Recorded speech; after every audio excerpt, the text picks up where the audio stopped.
I'm Yvonne Chan, and this is Food for the Future, a Food Industry Asia program where we report on the innovations, insights, and leadership in the food and beverage industry. Over 3 episodes, we will look at safe and sustainable innovation, consumer insights, and in this episode, the all-important value chain that takes products from farm to plate and from lab to market.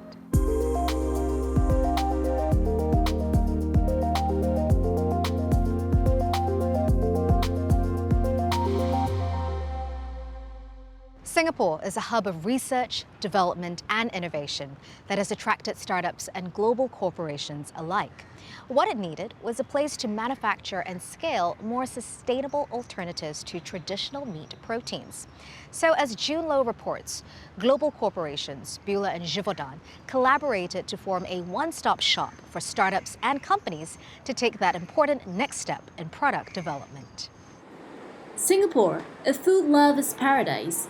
Among the country's national dish is chicken rice. But that's a problem.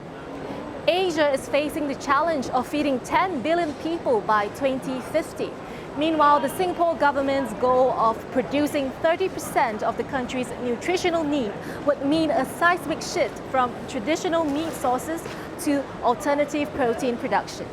The issues with animal protein, and that it simply won't be enough animal protein to feed the world, and hence looking to plant protein. Consumers are a lot more knowledgeable at the moment in what they put into their bodies, and I think they are a lot more aware of the different options out there in terms of improving their diet. So this is something that we see is really driving this industry. Singapore is a key research and innovation hub in the region, supporting the development of alternative protein. So this is a unique setup that we have, a collaboration between Givaudan and Bühler. It's designed to be a one-stop shop for companies and startups to come and develop their prototypes. The center provides a unique approach and expertise to co-create plant-based products that meet consumers' needs. Here, companies can take their products from idea to market, all in a couple of weeks or even days. Starting with consumer understanding and concept development, to sourcing raw ingredients like soy and pea protein, to pre- and post-extrusion application of flavors, colors, and other ingredients, to cooking and tasting, and finally scale-up and production, all under one roof. The collaboration of experts from renowned equipment manufacturer Bühler and the taste and well-being leader Givaudan accelerates innovation of plant-based products. We get to put the taste elements in at different stages through the process. So whether it's before it would go into an extrusion process, whether it's during the extrusion process, or whether it is after the extrusion process. Support from the center helps lower the barrier to enter the market, especially for newcomers trying to enter the alternative protein category. One of the users is Australia-based OG Foods, a startup on a mission to design a sustainable food future, producing dairy and meat alternative products. It was exactly what we were looking for in terms of scale, in terms of availability and capability. A pilot scale extruder that has the latest technologies attached at that particular scale is there's very, very few available here in the region. It's the best facility that I've seen in the region, and it's quite cost competitive, so it was a no-brainer. Among the challenges of producing plant-based protein products is to bring food to the market that is not just tasty and nutritious, but to have a texture and taste that pleases the Asian palate. To overcome the challenges, the Protein Innovation Center, for example, uses state-of-the-art aeration technology, where nitrogen is injected into the extruder, creating microporous structures with high volume and low density. This allows for the flavorings to go through the entire product as opposed to just the surface of the product. The product is lighter, has a lot more layers, and we see a huge advantage of using the aeration technology to create high moisture extruded products. High moisture extrusion creates products that better mimic the structural qualities of meat. This would be key to improving the nutritional profile of plant-based meat and seafood. But it is not only texture that matters. Taste is equally important to keep consumers coming back for more.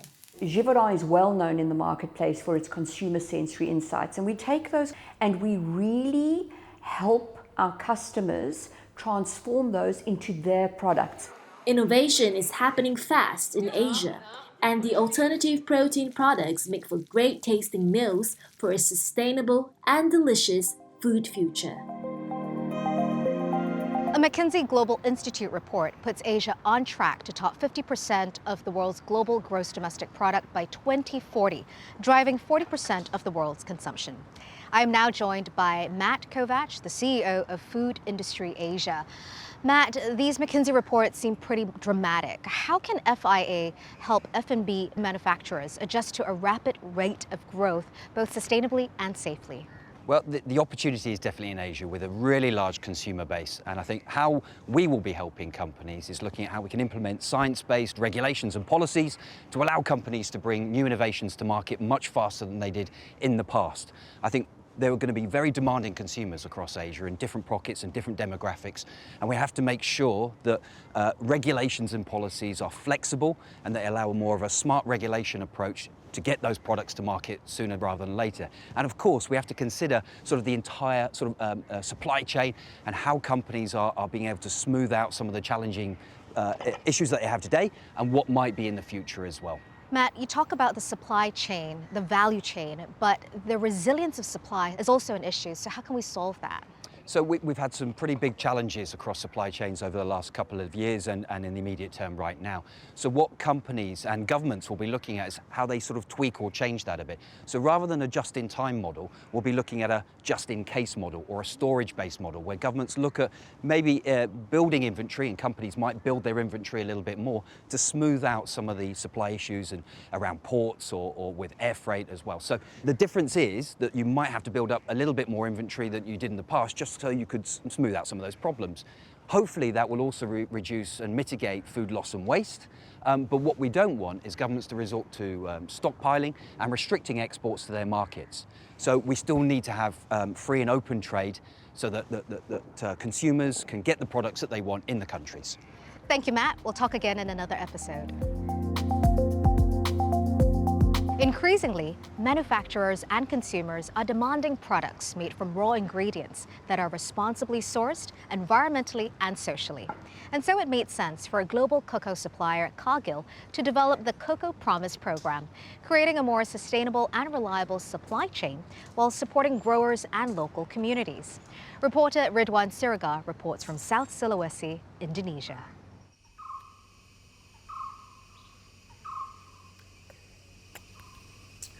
Cocoa.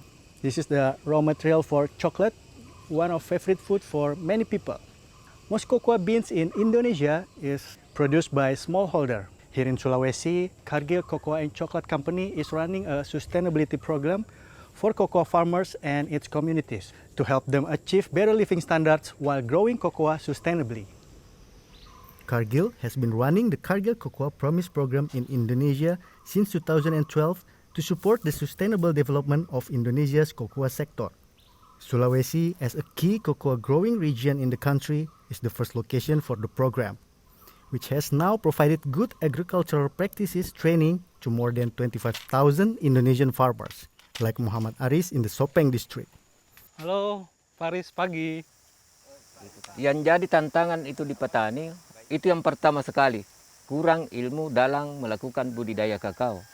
Kemudian tantangan kedua, hama dan penyakitnya.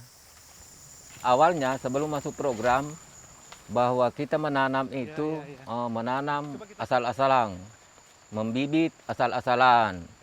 Setelah ada program, kita belajar semua, mulai dari pembibitan sampai budidaya, bahkan dikawal sampai pemasaran. The Cargill Cocoa Promise program helps farmers like Mr. Aris take better care of their environment, implementing sustainable agricultural practices, as well as increasing productivity. Jadi kami percaya bahwa untuk meningkatkan sektor kakao ini dapat dilakukan dengan melakukan pendekatan 3 pilar. Yang pertama itu adalah terkait dengan peningkatan pendapatan komunitas petani. Yang kemudian yang kedua adalah pilar terkait dengan bagaimana meningkatkan kapasitas petani yang mungkin mereka bisa dapatkan melalui kegiatan pendampingan dan pelatihan dari staf lapangan. Kemudian yang ketiga adalah landscape keberlanjutan lingkungan. The Cargill Cocoa Promise program also involves traders as the next link in the cocoa supply chain. Importantly, their training includes cocoa sustainability certification from the Rainforest Alliance for global markets. Pelatihan yang diberikan oleh Cargill sangat penting buat saya untuk mengetahui mana yang bukan biji sertifikasi dan mana yang biji sertifikasi. Kalau dulu petaninya cuman beberapa orang yang datang, setelah ada sertifikasi maka petaninya sangat bertambah. Saya biasa membeli, menimbang, terus memutuskan harga ke petani. Terus Ibu Aji yang menginput. Another important factor in sustainability is product traceability in the supply chain. Cocoa Trace, Cargill's digital tracking application developed by their partner Cultiva, helps ensure that customers receive clear and transparent information about the provenance of the cocoa that they buy. Jadi dengan adanya pelatihan-pelatihan yang diberikan oleh Cargill, menambah ilmu kami sebagai pedagang biasa, mengikuti era digital sekarang dengan disiapkannya atau ada semacam aplikasi yang disiapkan. Women's involvement is one of the key to success in sustainable program. So Cargill Cocoa Promise program also takes part in empowering women by providing them with more access to knowledge, innovation, and also partnerships. Kalau sebelumnya kan kita itu sebagai perempuan kan cukup karena manual, cuma catatan, cuma mengetahui modalnya berapa, dikirim, selisihnya berapa, cuma itu. Kalau sekarang kan ada semacam kesetaraan lah. Customer dan konsumen kami di seluruh dunia pastinya mereka memiliki permintaan dan spesifikasi yang berbeda-beda terkait dengan produk yang mereka beli. Misalnya bagaimana mutu dan kualitas barangnya, produknya, kemudian terkait bagaimana cita rasa, keamanan pangan, dan paling penting adalah apakah produk yang mereka beli itu berasal dari proses atau produk yang diperoleh dari kegiatan bertanggung jawab. The Cargill Cocoa Promise program gives farmers and traders the knowledge and support they need to be truly sustainable, opening greater access to global markets and ensuring a thriving cocoa sector for generations to come. In our next 2 episodes, we'll see how the industry is gearing up to become more sustainable, more resilient, and using a mix of innovative new technologies to bring alternative protein products to market. And if you want to share and review any of the items you have seen, you can head to the foodindustry.asia website where you'll find further films and episodes. There's lots to keep up with in this vibrant and ever-changing industry. I'm Yvonne Chan. See you again soon.